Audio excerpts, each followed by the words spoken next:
का रोल आपने किया था, उससे जो एक इमेज बनी थी, उसका राजनीति में कुछ फायदा हुआ? बिल्कुल नहीं, नुकसान हुआ। क्योंकि जब मैं प्रमुखतः राजनीति में आई, तब एक्टर्स की ये छवि थी कि वो संजीदा नहीं है, कि वो लेजिस्लेट करना नहीं जानते, देश में कानून पारित करना नहीं जानते। अगर किसी मंत्रालय में हैं तो गंभीरता से अपनी जिम्मेदारी का निर्वहन नहीं करते, समय नहीं देते, जनता से नहीं मिलते, गरीबों का काम नहीं करते। मैं इस कॉन्टेक्स्ट में पूछ रहा था, जैसे हेमा मालिनी जी हैं, वो भी बीजेपी की जी। बड़ी स्टार कैंपेनर हैं, मेंबर ऑफ पार्लियामेंट हैं।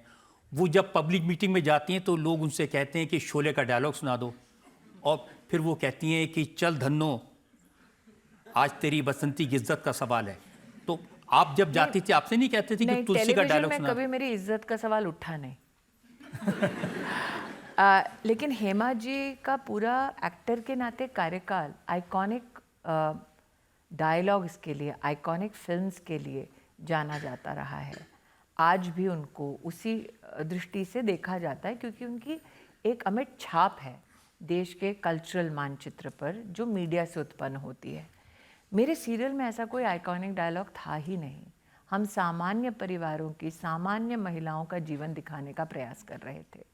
और मैंने राजनीति में भी ये बहुत सोचा समझा एक डिसीजन लिया था कि मुझे अगर एक पॉलिटिकल एक्टिविस्ट के नाम से कोई जाने तो वो स्मृति ईरानी को जाने।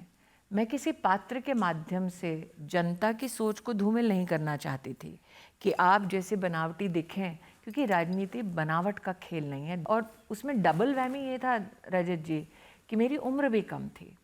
तो जो कम उम्र के होते हैं, नॉर्मली उनसे कहा जाता है कि पहले अनुभव लो फिर करो, और यंगस्टर्स ये कहते हैं अरे जब तक मौका नहीं दोगे तो अनुभव कैसे बनेगा।